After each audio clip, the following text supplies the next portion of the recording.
చాలా horror films జరిగాయి. So అలాంటి లొకేషన్ కి అయితే వచ్చాం మనం ఇప్పుడు. సో నా బ్యాక్గ్రౌండ్ చూడొచ్చు, ఒక పెద్ద మర్రి చెట్టు ఉంది. ఇలాంటివి ఇక్కడ 4 ఉన్నాయంట. సో మోస్ట్లీ హారర్ ఫిలిమ్స్, మన రీసెంట్ గా జరిగిన మాస్ జాతర, అనగనగా ఒక రాజు మన నవీన్ పోల్శెట్టి గారిది అయితే ఇక్కడే జరిగింది అనమాట. మొత్తం ఎండింగ్ క్లైమాక్స్ అంతా ఇక్కడే జరిగింది. సో ఒకసారి చూద్దాము. ఈ స్కూల్ ఉంది కదా, ఈ స్కూల్ కూడా మోస్ట్లీ చాలా షార్ట్ ఫిలిమ్స్ కి రెగ్యులర్ గా యూస్ చేస్తూ ఉంటారన్నమాట. సో బ్యాక్ సైడ్ రవితేజ గారిది మాస్ జాతర, విజయ్ దేవరకొండ గారిది కూడా షూటింగ్ ఇక్కడే జరిగింది. రణబలి షూట్ ఉంది కదా, సో అది కూడా ఇక్కడే జరిగింది. ఇక్కడ ఒక టెంపుల్ ఉంటుందంట, మర్రి చెట్టు ఉంటుందంట. సో అది మొత్తం క్లియర్ గా చూపిస్తాను, ఒకసారి వెళ్ళి చూసేద్దాం పదండి. గైస్ ఇక్కడే అంట రణబలి విజయ్ దేవరకొండ గారిది రీసెంట్ గా ఒకటి గ్లిమ్స్ ట్రీజర్ రిలీజ్ అయింది. సో దానికి సంబంధించి పీరియాడిక్ డ్రామా మూవీ కదా, సో మొత్తము అక్కడ ఒక సెట్ వేసి గేట్ వేసి మొత్తం సెట్ వైజ్ చేసేసినారంట.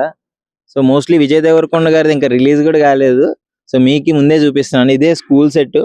మేబీ అప్పట్లో పాతకాలపు ఐ థింక్ మనకి స్వాతంత్రం కంటే ముందే ఆ బ్రిటిషర్స్ తో ఫైట్ చేసేది మనకు ఆ గ్లిమ్స్ లో కనిపించింది కదా, అతను లాక్కొని వెళ్ళిపోయేది. సో అది మొత్తం సెట్ ఇక్కడే జరిగిందని అయితే చెప్తున్నారు. సో చూడాలి. ఇంకా పెద్ద మర్రి చెట్టు ఉందంట, మన విరూపాక్ష, అదంతా జరిగింది. అది కూడా చూపిస్తాను పదండి. ఇదైతే స్కూల్ సెట్ అంతా ఈ రీసెంట్ గా విజయ్ దేవరకొండ గారు కొన్ని షార్ట్ ఫిలిమ్స్ కోసము వీటి కోసం యూజ్ చేసిన స్కూల్ సెట్. అది బాగుంది, మర్రి చెట్టు ఇదంతా క్లియర్ గా.